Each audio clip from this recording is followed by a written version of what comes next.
A Red Bull, ela não só competiu, ela construiu uma dinastia na Fórmula 1. Por anos, todo mundo mirava neles, eram a referência, o time a ser batido. Só que toda a história de poder absoluto, a gente sabe, tem um ponto de virada. E é essa pergunta que está ecoando no paddock, a pergunta que todo mundo está se fazendo. Porque, sério, depois de tanto tempo lá em cima, no topo, a Red Bull está entrando no que pode ser o capítulo mais perigoso da sua história. Aquele domínio absoluto já era. Acabou. Lando Norris, campeão de 2025. E para a Red Bull, 2026 não é só sobre dar a volta por cima, não. É muito mais que isso. É sobre sobrevivência. Para a gente entender o tamanho do buraco, vamos olhar para a aposta mais insana que eles já fizeram. Ok, vamos lá. Chega de Red Bull, cliente. Acabou essa fase. Pela primeiríssima vez, eles não estão comprando um motor. Não. Eles estão construindo simplesmente tudo. Pensa bem, eles ganharam tudo com os motores da Honda. Era uma parceria que, olha, funcionava como um relógio. E aí, do nada, eles jogam tudo isso pro alto. Mas por quê? Para ter controle. Controle total. Autonomia. É uma aposta, assim, gigantesca. Quase uma loucura se a gente for parar para pensar. E não pensa que isso foi uma decisão de ontem para hoje, não. É um projeto de anos. Anos. Começando do zero absoluto. Imagina só, contratar os melhores engenheiros do planeta, levantar uma fábrica inteira do chão, desenhar cada parafuso, cada pecinha. A escala disso, a ambição, é surreal. E o nome desse motor, que é basicamente a alma do carro novo, não é só um código, não. Tem um peso, tem uma história por trás. DM01, Dietrich Mateschitz. É isso, uma homenagem ao fundador, ao cara que teve a visão, a ousadia, que sempre empurrou a equipe para o limite do impossível. É o legado dele que está em jogo, literalmente. Mas, um motor não anda sozinho. E aqui que o drama ganha um novo personagem. Beleza, vamos sair um pouco da parte técnica da engenharia e vamos falar de gente, de piloto. Porque ser companheiro de equipe do Max Verstappen, bom, muita gente diz que é a missão mais impossível que existe na Fórmula 1 hoje. É que de um lado você tem o Max Verstappen, uma força da natureza, uma lenda. E do outro, a sombra gigantesca que ele projeta. Correr ao lado do Max não é só sobre ser rápido, é sobre sobreviver a uma pressão que francamente já quebrou muito piloto bom.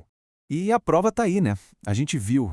Pérez, Gasly, Albon, todos são pilotos fantásticos, mas todos sentiram na pele o que é o peso desse assento. Não é uma lenda, é um fato. É um padrão de carreiras que simplesmente se perderam no caminho.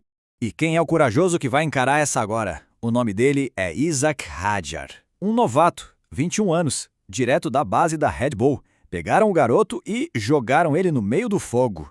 Imagina só a pressão nos ombros dele. Mas o mais curioso é a atitude do garoto. O Hadjar não parece nem um pouco intimidado. Ele está botando todas as fichas dele na mudança de regras de 2026. Para ele é carro novo, vida nova. Na cabeça dele, o jogo zerou. É a chance de ouro para ele quebrar essa tal de maldição. Só que, enquanto ele se prepara para a briga na pista, tem outra guerra acontecendo. Uma guerra silenciosa. É agora que a gente entra na guerra invisível. Aquela que acontece nos laboratórios, bem longe das câmeras. Porque as novas regras de motor para 2026 não criaram só um desafio técnico. Não, criaram uma verdadeira guerra de espionagem entre as equipes. E para entender essa guerra, a gente precisa falar de uma palavrinha-chave: taxa de compressão. Mas calma, é simples. Pensa assim, quanto mais você consegue espremer a mistura de ar e combustível dentro do motor antes da explosão, mais potente é o soco que ele dá. Mais potência. Simples, né? Então, a FIA, que é quem manda na festa, botou um limite nisso para 2026, 16/1. Antes era 18, então baixou. A ideia, claro, é tentar nivelar o jogo, deixar todos os motores com um teto de potência parecido. Isso na teoria. Porque é aí que a história fica boa de verdade. O boato que está correndo solto no paddock é que a Mercedes achou uma brecha. Um truque de engenharia, uma mágica para fazer o motor deles operar acima desse limite, mas sem que ninguém perceba. Seria uma vantagem ilegal? E essa tabela mostra bem essa guerra de nervos. De um lado, o rumor da Mercedes, que pode valer, olha só, até 3 décimos por volta. Isso é uma eternidade. Do outro, a Red Bull, com uma postura bem clara. A gente vai no limite do legal, no 15.999, e vamos vencer dentro das regras. É uma batalha de filosofias, de risco, e a aposta aqui é altíssima. E é aqui que tudo se junta: o motor, o piloto, a guerra técnica. São 3 apostas, 3 riscos enormes que vão definir o futuro da Red Bull. Tá tudo em jogo em 2026. No carro, a gente tem uma pintura que olha para o passado, celebrando a própria história.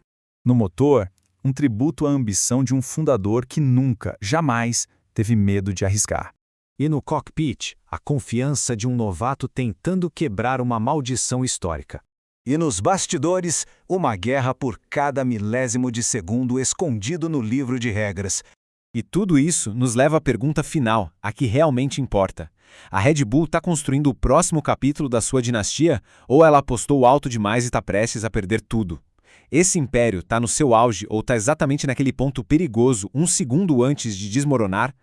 A resposta a gente só vai ter em 2026.